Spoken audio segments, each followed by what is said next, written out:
he visto licitaciones en la ciudad autónoma donde es uno de los puntos exigidos, que directamente les ponen, prácticamente en el último ítem del presupuesto, deberán tener todos los permisos ante las autoridades que correspondan. Inclusive el propio gobierno de la ciudad les exige a sus licitatarios que presenten los permisos ante sí mismos. Con lo cual, digamos, también sería un punto que tendrían que empezar a analizar en las licitaciones. Hay un problema ahí. ¿Quién firma el proyecto en ese plano?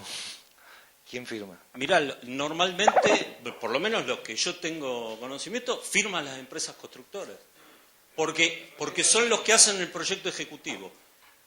El Estado hace proyecto genérico y no hace proyecto ejecutivo. Mira, en realidad sí, es un problema. O sea, por eso yo lo planteé como un desafío, porque quizás en la década, digamos, del 70, por historia contada, ¿no?, o heredada, muchas veces se licitaba con anteproyectos, ¿no es cierto? Y la empresa actualmente tiene la obligatoriedad de desarrollar los proyectos definitivos, ejecutivos, ante la aprobación de las oficinas técnicas que van a después hacer el control.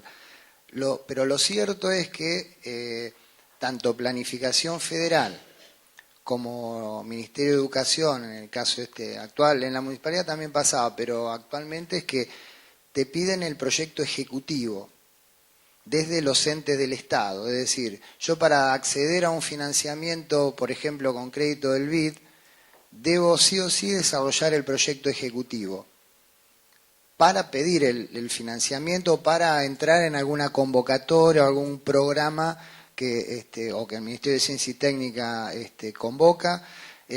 Y sí, se produce esa cuestión, porque esos proyectos ejecutivos, con el déficit que yo mencionaba anteriormente,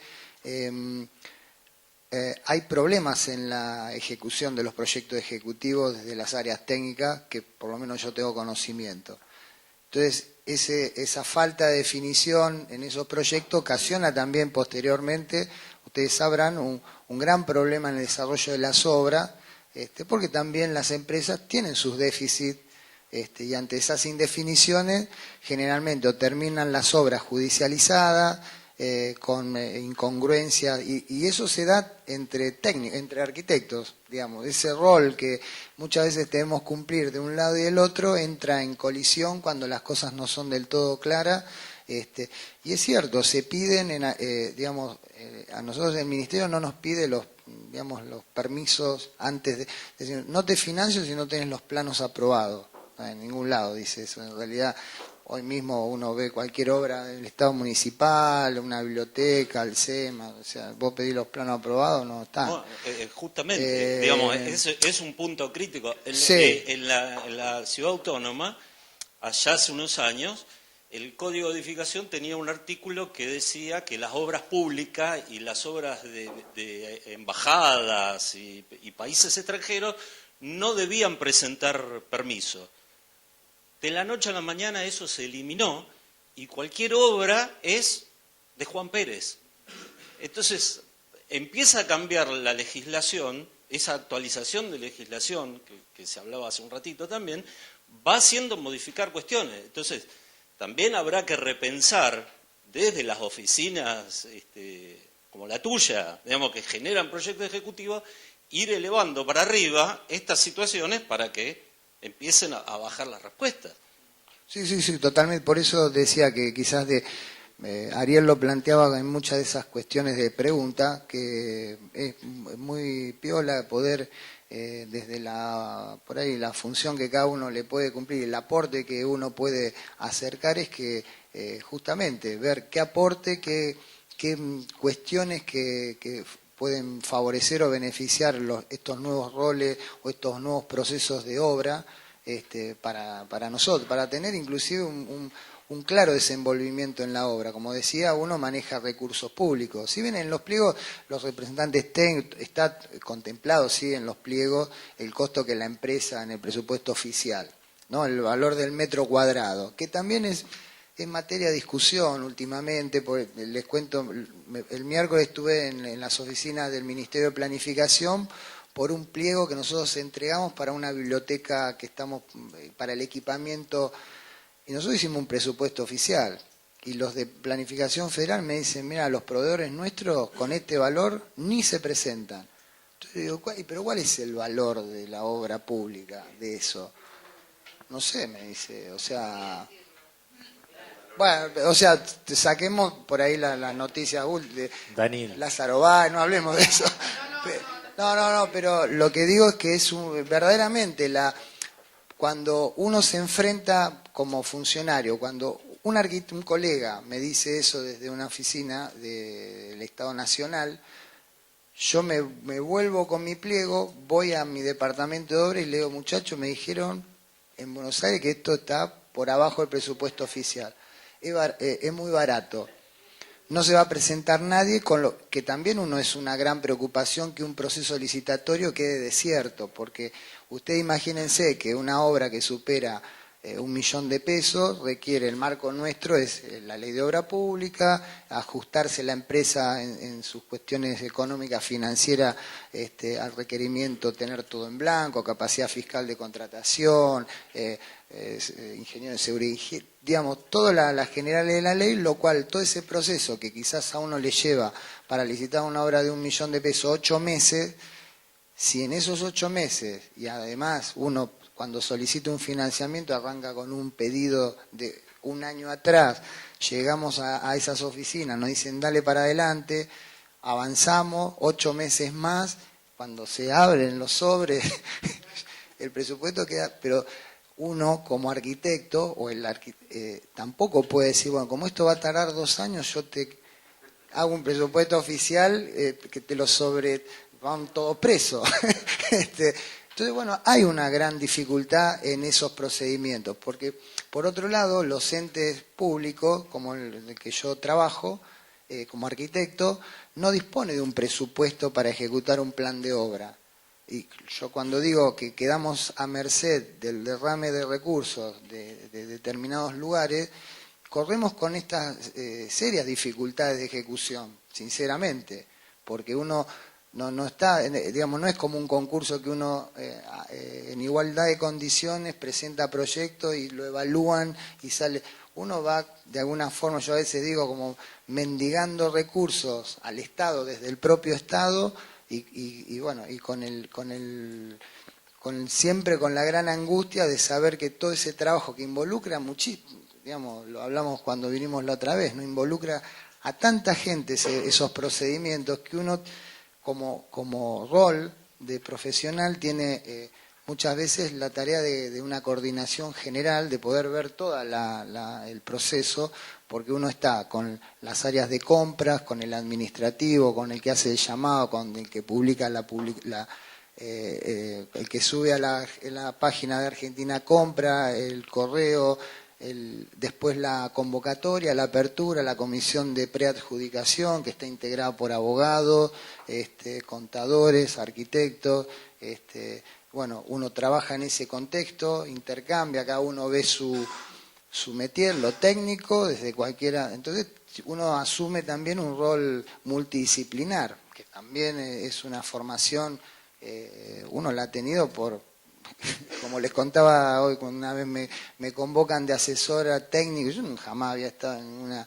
Y bueno, fui aprendiendo a medida que iban pasando las páginas y miraba lo que había que evaluar, pero como proceso de formación debería haber cuestiones más claras, ¿no? para eso. Pero es cierto, es un gran problema esto que vos planteás.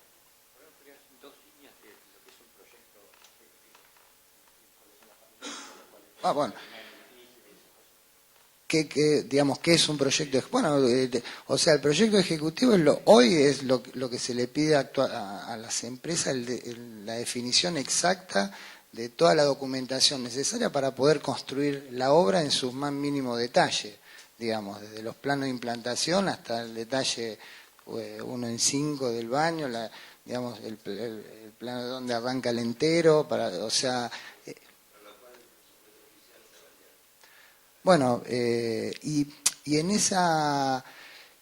bueno, yo tengo una experiencia con el CONICET. El CONICET actualmente está ejecutando 2 edificios ¿no? de investigación en todo el país. Uno es uno acá en Mar del Plata, y el área técnica del CONICET son 2 personas, 2 arquitectos.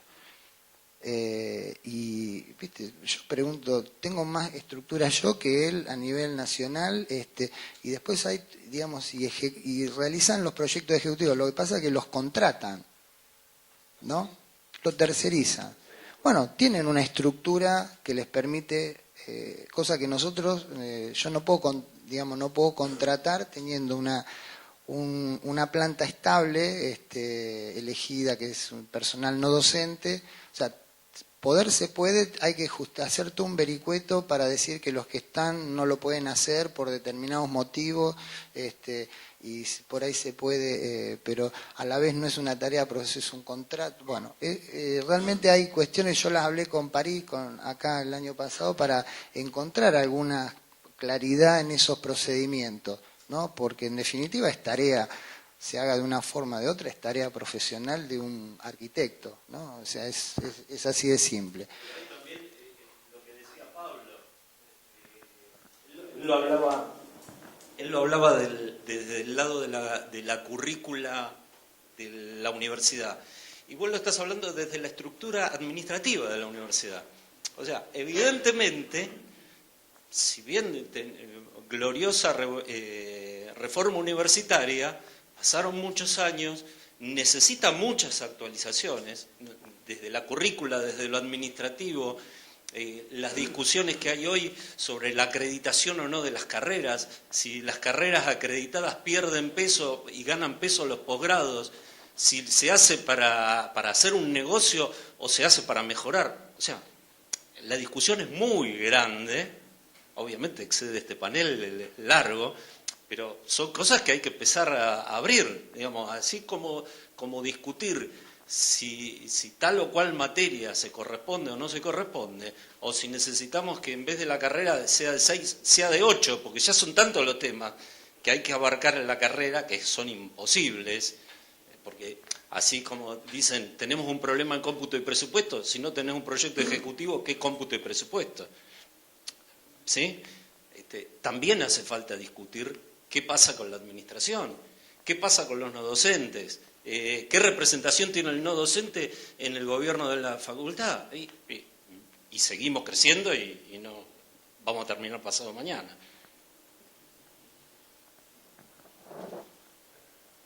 No, era de un tema anterior que hablaba de cuánto el metro cuadrado, cuánto sale. Y yo pensaba, si vos tenés que hacer el metro cuadrado para un plan Procrear en acantilados o en una ciudad, en una zona lejana, y el metro cuadrado del barrio privado Rumencó, o el metro cuadrado de una unidad en la zona de Los Troncos, o el metro cuadrado de las obras que tiene que administrar Daniel. El metro cuadrado, yo pensaba, porque él decía, bueno, pero esto no alcanza, lo que ustedes acaban de pedir no alcanza, porque no alcanza la plata. Entonces el metro cuadrado, pensaba, es lo que realmente puede pagar el cliente, porque el cliente de la obra pública va a hacer valer, va a pagar lo que puede pagar, lo que tiene para pagar. Y quizás el metro cuadrado del tipo del plan Procrear es muy distinto al de... Hay una disparidad que vos no podés decir cuánto vale el metro cuadrado.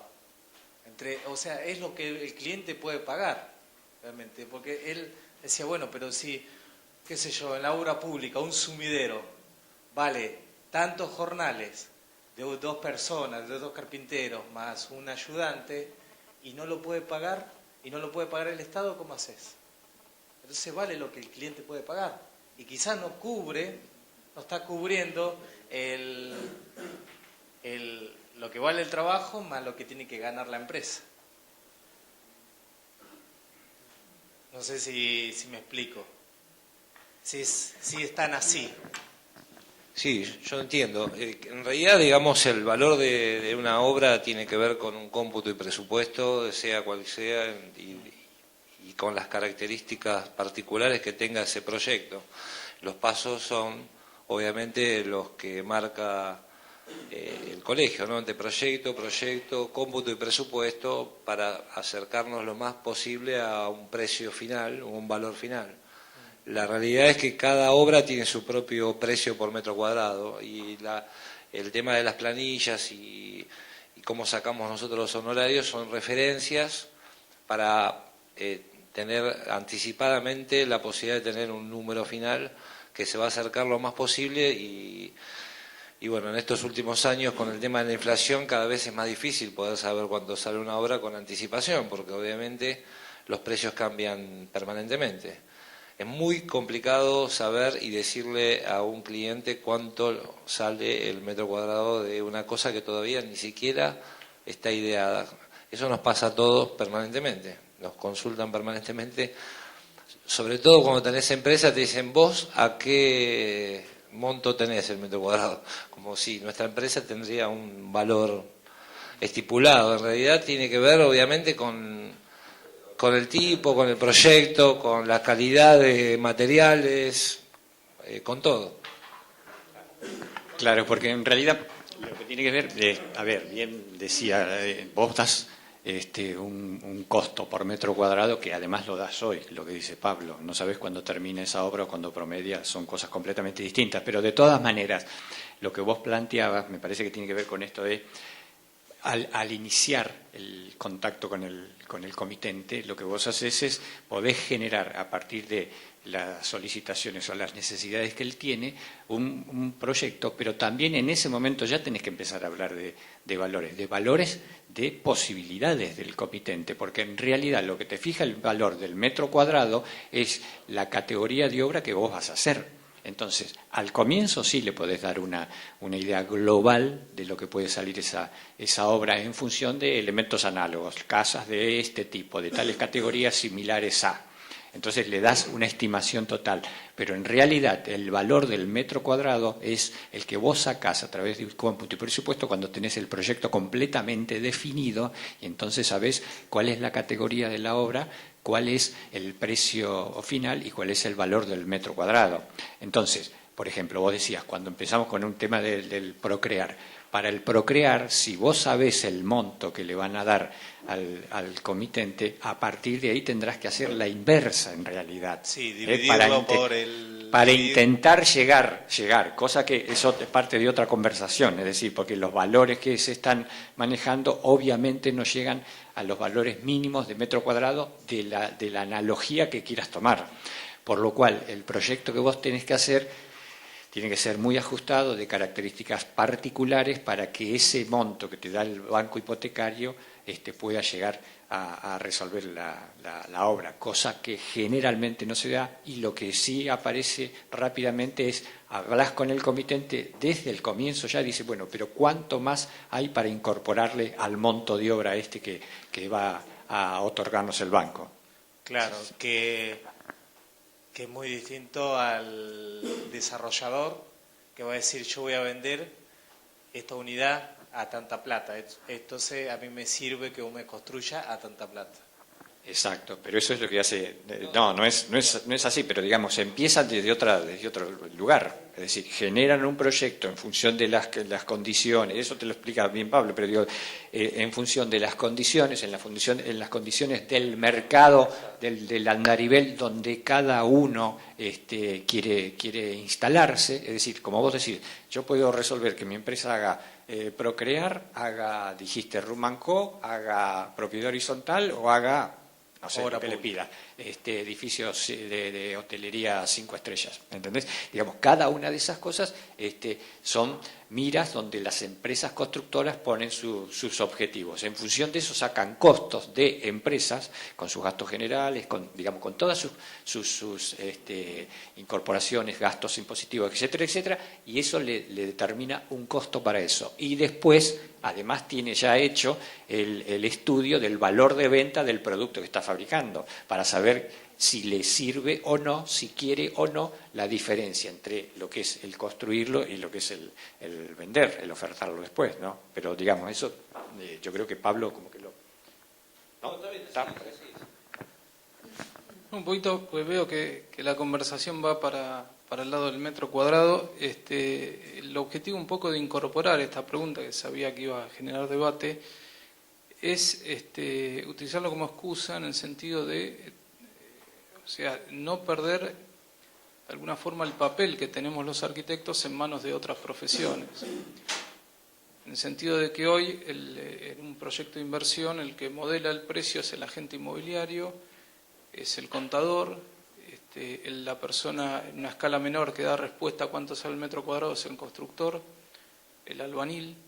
Es decir, tratar de, esto que les decía, de profesionalizar nuestra profesión es, con herramientas adecuadas como el software de cómputo y presupuesto, tratar de asimilarnos lo más posible. Hay formas de proyectar en el tiempo, como los índices de actualización de la Cámara Argentina de Construcción, por ejemplo, que utilizan los fideicomisos, que nos permiten de alguna forma proyectar los riesgos de la obra en temas financieros, pero un poco el objetivo es ese, era plantear esto que iba a generar debate, pero el objetivo es esto de que a ver cuál es el rol del profesional, qué roles estamos perdiendo en manos de otras profesiones o de otras actividades, y un poco era debatir sobre eso, ¿no? O sea, no era tanto el interés de saber si el precio era 2.324 o 5.000, sino plantearnos como una pregunta más atrás, ¿no? Es decir,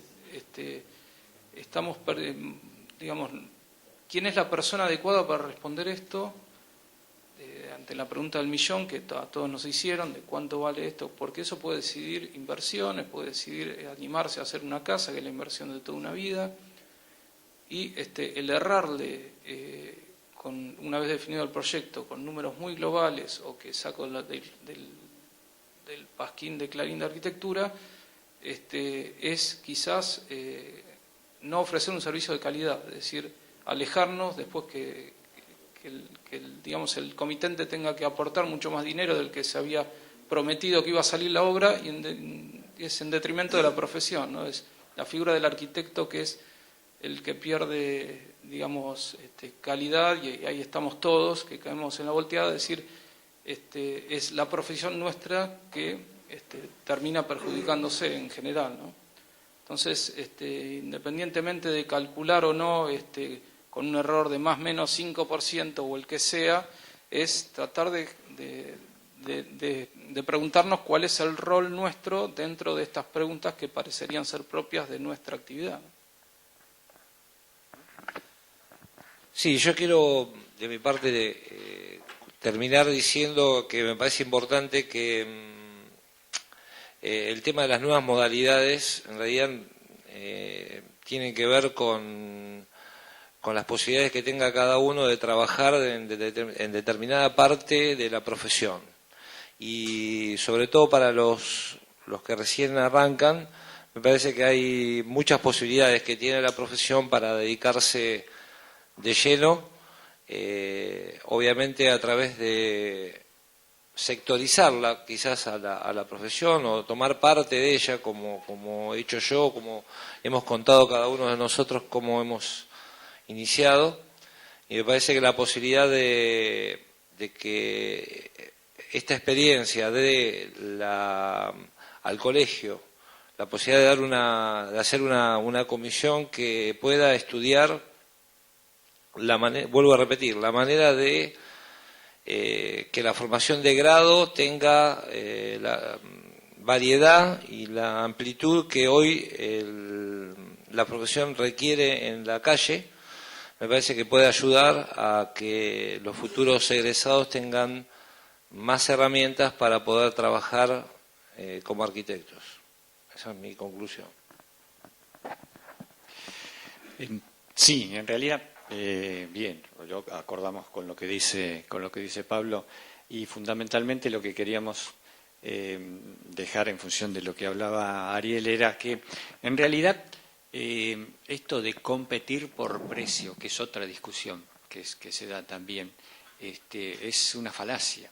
En realidad nosotros no podemos competir por precio, porque la competencia por precio es destructiva, porque siempre se va hacia abajo en función de competir por ese valor. Y entonces uno dice 100 y el otro dice 98 y el otro dice 95, pero ¿de qué estamos hablando?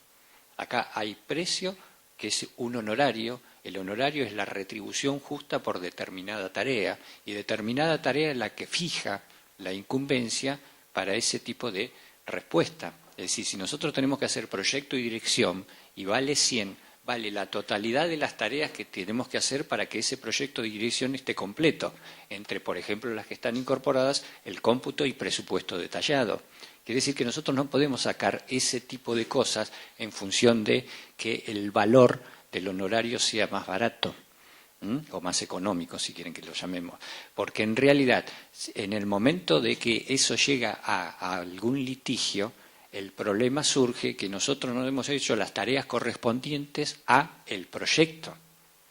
¿Se entiende? Entonces esto de la discusión del valor del honorario, tenemos que pelear por la calidad del producto que damos, y en la calidad del producto que damos tiene que ver con que sepamos desarrollar cada una de las tareas que componen un proyecto, desde el anteproyecto hasta los detalles de obra con la dirección de obra. De esa medida estaremos dignificando esto de la profesión y estaremos encuadrándonos en un lugar donde los presupuestos sean más justos, los proyectos sean mejores y el resultado final sea mejor, porque también dejó deslizar Daniel un poco, es decir, cuando el proyecto no está completo ni está terminado, es el lugar justo para que otro meta el dedo y entonces genere una herida que genere un mayor costo, que un reembolso distinto, digamos, ese tipo de cosas.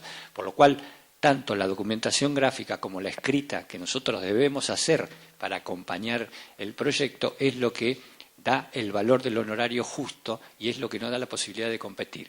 Ya sé, también puede decir a ustedes sí, pero en la calle pasa otra cosa, sí, pasa otra cosa, pero en tanto y en cuanto no nos diferenciemos a partir de estas cuestiones que estamos hablando, en la calle va a seguir sucediendo ese tipo de situaciones. Y la otra cosa que quería comentarles, como para terminar también, es el tema de la relación. Siempre hablamos del tema de relación con la facultad, y yo creo que eso tiene que ser permanente, porque desde que el colegio inició su tarea hace ya 25 años, se va dando esta cosa de querer relacionarse con la facultad. ¿Por qué? Porque en realidad hay tres cosas que son como importantes, que son la formación, la información, y una corresponde a cada ámbito. Digamos, la formación nos formamos en la facultad, la información y la actualización la hacemos desde el colegio.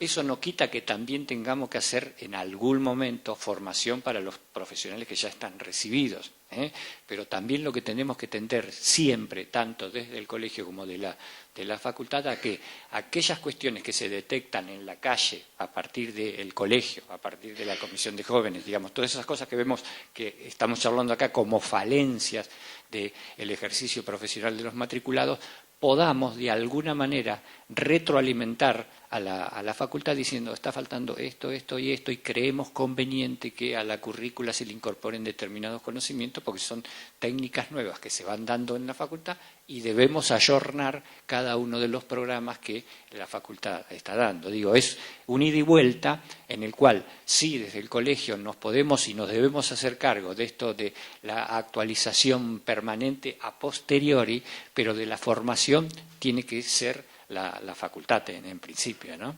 Eso como para el párrafo que hablamos de la facultad también y la relación entre las instituciones, que se dará entre las instituciones o se dará entre los graduados, representantes, digamos, hay que buscar la forma para que se viabilice estas cuestiones que estamos hablando.